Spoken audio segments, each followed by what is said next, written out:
নমস্কাৰ বন্ধু বান্ধৱীসকল, মোৰ চেনেলৰ নতুন এটা ভিডিঅ'লৈ আপোনালোকক স্বাগতম জনাইছোঁ। নতুনকৈ চেনেলটো আৰম্ভ কৰিছোঁ, গতিকে ভিডিঅ'বোৰ বৰ ভালদৰে উপস্থাপন কৰিব জনা নাই। মাথো মনৰ উৎসাহতে আগবঢ়াই লৈ গৈ আছোঁ। ফটো তুলি ভিডিঅ' বনাই আগৰ পৰাই ভাল পাওঁ, সেইকাৰণে নিজেই ভাল পোৱা কাম কিছুমানক নিজেই এখন প্লেটফৰ্ম দিয়াৰ চেষ্টা কৰিছোঁ। নাজানো কি হয়, লৈ যাওঁচোন, যিমান দূৰ আগবঢ়াব পাৰোঁ। ভাল পোৱা কামবোৰ কৰি পেলাই নিজক ব্যস্ত ৰাখি ভাল লাগে। গতিকে সৰু সৰু মুহূৰ্তবোৰ, সৰু সৰু সময়বোৰ এনেদৰেই ধৰি ৰাখিবলৈ চেষ্টা কৰিছোঁ মোবাইলৰ কেমেৰাৰ যোগেদি। তাৰে কিছু অংশ আপোনালোকৰ মাজলৈ আগবঢ়াই দিছোঁ। চাওকচোন কি হয়, ভাল পালে জনাব। আজি ৰাতিপুৱাই ভিডিঅ'টো আৰম্ভ কৰিবলৈ লৈছোঁ। টমটমেদি আহি আছোঁ স্কুললৈ বুলি। স্কুললৈ অহাৰ পথতে লাহে লাহে ভিডিঅ'বোৰ কৰি গৈ আছোঁ। চাওকচোন ইমান ভাল লাগিছে ধাননি পথাৰখিনি। সেউজীয়াৰ পৰা গৈ পেলাই এতিয়া ৰঙচুৱা হ'লগৈ। গাঁৱৰ এই পৰিৱেশবিলাক খুবেই ভাল লাগে, নহয়নে বাৰু? আৰু ৰাতিপুৱাই এনেকুৱা এটা পৰিৱেশ দেখিলে মনলৈ দিনটোৰ কাৰণে এটা পজিটিভিটি আহে, নহয় জানো? আহি পেলাই আমি এতিয়া স্কুল পালোঁহি। ল'ৰা ছোৱালীখিনি চাওকচোন, সিহঁতৰ হাঁহি ধেমালিবোৰ দেখিলে মনবিলাক খুবেই ভাল লাগে। এতিয়া আমাৰ লেজাৰ টাইম হৈ গ'ল, গতিকে ৰবাব টেঙা এটা উলিয়াই লৈছোঁ। আমি এতিয়া কাটিম, ৰবাব টেঙা খাম। আজিকালি ৰবাব টেঙাবিলাকো খুব পাবলৈ নাইকিয়াই হৈছে।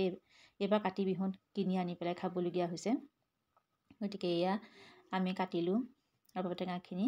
কাটি পেলাই এতিয়া সকলোৱে খাম। বহুতেই ৰসাল এই টেঙাটো, বৰ ভাল লাগে খাই পেলাই, বহুত মিঠা। আমি এনেদৰেই হাঁহি ধেমালিৰ মাজেৰে দিনটো পাৰ কৰোঁ। হাতত লৈ লৈছোঁ 1 প্লেট ৰবাব টেঙা। আৰু এতিয়া আহিলে চাহৰ পৰ্ব। মিঠাই আৰু নিমকিৰ লগতে ভুজিয়া দি ধুনীয়াকৈ চাহ অকণ খালোঁ।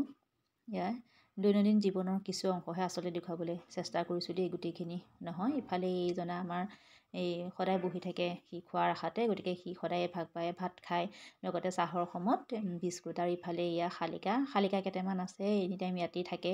ভিতৰলৈকো সোমাই আহে, সিহঁতো ৰখি আছে কেতিয়া সিহঁতক খাবলৈ দিব বুলি। গতিকে সিহঁতক দিলে ইফালে আকৌ কুকুৰটোৱে সিহঁতক খেদি পেলাই নিজে খাবলৈ লাগে। শালিকাকেইটা একদম ভিতৰলৈকে সোমাই আহে খাবলৈ। গতিকে খুব বেয়া লাগে স্কুল বন্ধত সিহঁতক চাই, এনেকুৱা লাগে সিহঁতে যেন বাট চাই আছে কিবা দিব বুলি। লেজাৰৰ পৰিৱেশ, স্কুলৰ ছোৱালীবিলাকে খেলি আছে। কিমান ভাল লাগে সিহঁতৰ এই খেলা ধূলাবিলাক, নহয়নে? কিমান ফূৰ্তিৰ সময় এই সময়খিনি। যেতিয়া এই সময়বিলাক পাৰ হৈ যাব, স্কুলৰ সময়বিলাক সদায় মিছ কৰিব সিহঁতে, আৰু আমিও তেনেদৰেই আগৰ খেলিছিলোঁ। আৰু এতিয়া সেই সময়বোৰ নষ্টালজিক হ'ল। খুব ভাল লাগে এই সময়খিনি। সোণালী সময় আচলতে মানুহৰ জীৱনৰ এটা সোণালী সময় স্কুলীয়া জীৱনটো। তাৰপিছতে এইবিলাক সকলো অতীত হ'ব, ৰোমন্থন হ'ব, আৰু আগৰ কথাবিলাক মনত পেলাই থাকিব লাগিব, নহয়নে? কিমান ভাল লাগে সিহঁতৰ খেলা ধূলাবোৰ। চাওকচোন কিমান এটা সময়, এই সময়খিনি একো চিন্তা ভাৱনা একোৱেই নাথাকে। মাথো খেলিব লাগে আৰু ফুৰিব লাগে, সেয়াই নহয় জানো? চাওকচোন কিমান ভাল লগা সময়। সিহঁতক চাই তাকেই ভাবি থাকোঁ, কিমান ভাল লাগে সিহঁতৰ এই সময়খিনি। বেয়াও লাগে, লাহে লাহে সিহঁত স্কুলখনৰ পৰা গুচি যাব, ডাঙৰ হ'ব, নতুন চিন্তাৰ মাজত সিহঁত আবদ্ধ হ'ব। এই সময়খিনি সিহঁতেতো আৰু কেতিয়াও ঘূৰাই নাপায়। গতিকে ল'ৰা ছোৱালীবোৰ দেখিলে যিমান আনন্দ লাগে সিমান বেয়াও লাগে সিহঁতক। স্কুলৰ পৰিৱেশটো অকণমান দেখাবলৈ চেষ্টা কৰিলোঁ। গোটেইখিনি দেখাব নোৱাৰোঁ, মাজে মাজে অকণমানহে এনেই দেখাই আছোঁ, কাৰণ চব সময়তে ভিডিঅ' কৰাটো উচিতো নহয়।